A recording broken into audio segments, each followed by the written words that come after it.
Okay, so tell me a little bit about IRG physical therapy. How did it come about?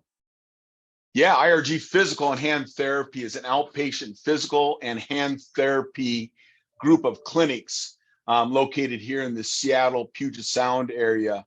And we do outpatient physical and hand therapy, which means our patients are coming to us from an ambulatory standpoint, i.e., they're driving to us. How it got started is I'm a physical therapist myself. I went to PT school, came out with a master's degree probably in 1987. Always knew I wanted to start a private practice. And I started my first practice in 1988. And in the mid 90s, the kind of rehab market was changing a little bit. And at that time, the idea is you needed to get some regional presence. You needed to grow because the thought was managed care was going to be prevalent in our marketplace, which means that you had to have multiple sites and regional coverage so you could basically participate in managed care contracts. And that was really prevalent in the mid 90s. And so we needed to grow. So we started IRG in 1996 with one location.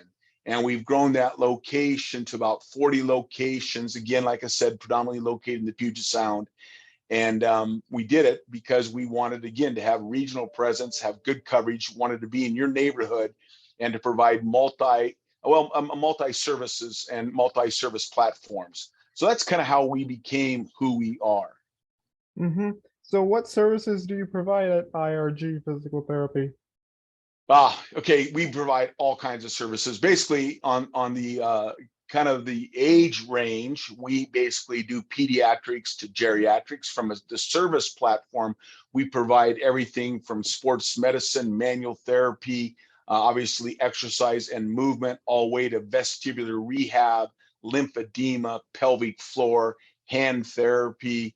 You name the service, and we probably do it. And that includes a lot of community engagement with athletic trainers. So we employ athletic trainers that work at our clinics, but during the school year, they are assigned to maybe it's a high school or community college where they're taking care of those athletes at those schools. We have massage therapy. I employ registered dietitians. We do nutritional counseling and diet education. We know that diet in today's world is really important from a standpoint of the foundation of health.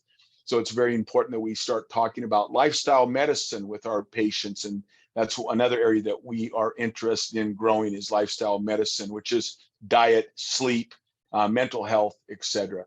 So from a service platform, you name it, we probably provide it. Okay. So a lot of different services. Mm-hmm. Who are the key stakeholders that you guys partner with closely? Well, in today's world, I say collaboration, is so important, and we try to create synergies with a lot of stakeholders. Our primary stakeholder is really our patients and our community, in my opinion. We do a lot of direct-to-consumer marketing. We do a lot of pay it forward type activities. We do a lot of community intervention and interaction in services. So I think our biggest stakeholder, obviously our patients, but more importantly, it's our community and our consumers. I really feel that in the physical therapy world and the hand therapy world, there's a little bit of an identity crisis. I don't know that the general public really understands the extent of services and type of services, and really the professional education that our clinicians have in today's world. PTs now are coming out of school with a doctor of physical therapy, very well trained, very well educated, and great providers. And we're trying to educate the consumer on what we can do. We feel here at IRG that it's important that the consumer, the general public, understands that if you get in to see us as early as possible after an injury, whether that's your back or your hand, the outcomes are improved and the downstream costs are significantly decreased if you can get into PT early on in your injury sequence. The other stakeholders we have out there is obviously our referring community. These are our referral physicians. These are the doctors out there that refer to us. And being that here at IRG, I have such a large menu of services, like I mentioned, I do pelvic floor to sports medicine. We can market and engage with several different disciplines in the medical community, whether that's OBGYNs to orthopedic surgeons, rheumatologists, internal medicine, family docs. So our referring community is another big stakeholder. And then when I mentioned collaboration and synergies, healthcare, as you know, with this pandemic that we just experienced and still kind of grinding through, has changed a lot. I call it IRG version 2.0. We've learned a lot through the last 3.5 years, a lot of adversity. So we pivoted. And one of the things we pivoted to was, again, the word is I'm using is collaboration. So we really try to reach out and identify those businesses out there that are doing things that we want to collaborate in, such as on-demand physical therapy, where we have outpatient trained physical therapists that are going to people's homes, businesses, or even their gym to see those people in those locations where we can meet that patient in their environment and work on things in that environment, particularly in the home. An example is I'm collaborating with providers that are doing house calls now or doing telemedicine. So we're providing those kind of service to enhance some of those services that providers are doing in the new marketplace. An example is we have an organization here in the Northwest that goes out to people's homes and they do house calls with a doctor, nurse practitioner. They do x-rays, mobile x-rays, blood testing and things like that. So you can call that group and they will come to your house. And we reached out to that group to collaborate and become stakeholders with them. And one of the things they needed was, it was very important. They were seeing a lot of people in their homes for falls. So obviously physical therapists, and what we do at IRG is we have a very extensive vestibular and fall prevention program. So we created some collaboration to provide fall prevention, fall education, and to treat patients that have sustained a fall. There is some virtual companies out there that are doing virtual education. One of them in the area in the Puget Sound here in the Seattle area is called Virtual Care. So they provide education to therapists on different diagnoses, whether it's diabetes, whether it's cardiac conditions, Parkinson's. That's a great resource for us when that patient is ready for a home program, that we can connect them to an organization that can connect with that patient, invite them to get on a class, and they can continue some of their education and some of their rehabilitation through a virtual care or a virtual video conferencing, so to speak. So we have a lot of stakeholders, and we are an organization that I've always felt we're very innovative and we're always thinking outside the box. And that's how we really survived and really grew during COVID. When everybody was shutting down, we were actually growing programs in this new kind of marketplace, which is a combination of hybrid of in-person and virtual medicine. The word telemedicine really gained a lot of traction during COVID. So we have a lot of stakeholders. And our team, it's very important here at IRG that our team members are stakeholders. We love for everybody in the organization to buy into our culture, to be engaged. We want everybody in this organization to have access to personal and professional growth. There's nothing better than having a team member that's part of an associate or a partnership with the organization that's providing excellent care out there in their clinics.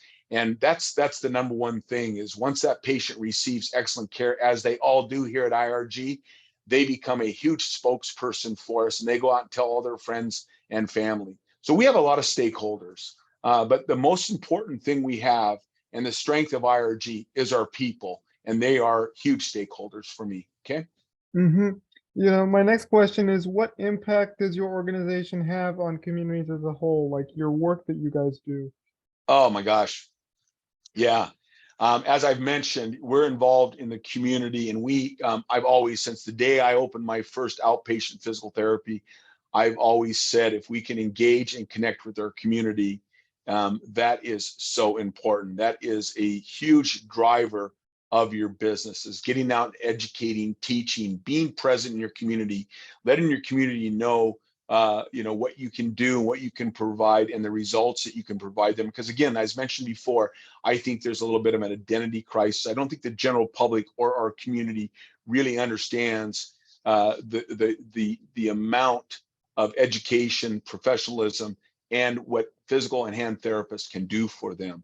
So we do a lot of stuff in the community, and our impact in the community is huge, from education, from providing great care to the community, to our families and our neighbors. You know, one of the things we talk about here at IRG is not just our community, but we want to be your family and neighborhood physical therapists. We want to provide that clinic or that medical care that you can go in, and we're going to listen intently, we're going to engage, we're going to coach, and we're going to build relationships with our community. And 68% of our business comes through the door because of our connecting, our impact on the community. We are always out in our community doing presentations, like I said, with athletic trainers, personal trainers, strength coaches. We've been doing a lot of webinars lately. And that's one of the areas we pivoted to during COVID when we couldn't meet in person. We developed a lot of webinars to connect with our community. So community is one of the three spheres that we talk about. And I think the three spheres here at IRG that we look at, are the three circles that we work in, is obviously our patients, and secondly is our community, and thirdly is our team. And each one of those are equally important. But I think out of all my competitors and everybody we see and do business with, I think IRG has always been focused on the community first, and the community is so important to us. So our impact is huge. I mean, it's great. We do a lot of surveys. Our patients always have great experiences with us. We pride ourselves in that. We not only are treating the community, but we treat, you know, family members too. We see grandparents, we see siblings, we see aunts and uncles. Like I said, we're connected to our community.